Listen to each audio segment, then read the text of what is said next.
All right, guys, so we just had these dropped off there, an aluminum piece and rails for a snowmobile. And unfortunately, they're too large to go into our sandblasting cabinet. So we're gonna do a video and show you guys our process for doing something like this with soft aluminum, especially. You can put an etch into it pretty easily. And then we're gonna do a RAL blue on it. So we'll walk you through that process, starting with the cleanup, getting the part etched, and then into powder.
Alright guys, so we've got these all prepped as you saw. I did cut a lot of that footage because it was just the same thing for a very long time.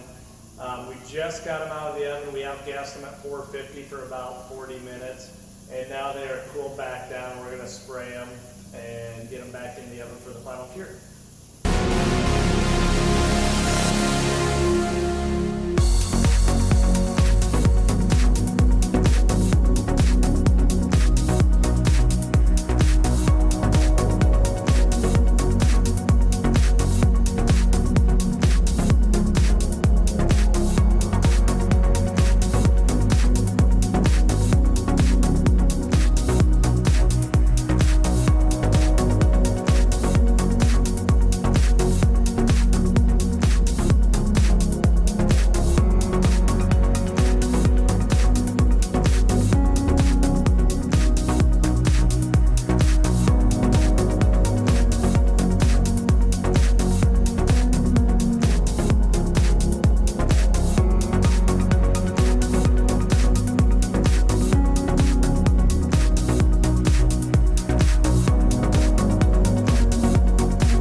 Alright, so here is the finished product still in raw powder. And as you can see, a lot of the tight areas are pretty well covered, and that's in part due to the gun, because my old gun would have had a lot of trouble getting in all these tiny little holes and up in these corners. And the only way I could get around that was to spray the part pretty warm. This one was under 100 degrees when we sprayed it. And because of this amazing gun, we were able to coat it fairly simply. So, turned out pretty good. We're gonna go ahead and get this into the oven, and then we will pull it out and show you guys the final results. Alright, so here we've got the Snowmobile sleds all done in blue. This should actually be a really good match to what the owner wanted. So you can see everything's covered pretty nicely there. We've got all these tiny little holes, 100% coverage. So far I'm loving that new gun. If you're dealing with an Eastwood, or sorry about that, you're dealing with an Eastwood or another type of gun that maybe isn't as quality, you may have to warm them up a little bit to get that powder to stick in there. And then always make sure to watch your thickness and how much you put on there. If you got anything out of this video or if you enjoyed it, give me a thumbs up. Also subscribe, and make sure if you have any questions or anything, leave them below. We love hearing from you guys. Any video ideas you have, we've got a bunch coming up in the new year, so we're super excited about it. But we'll catch you on the next one.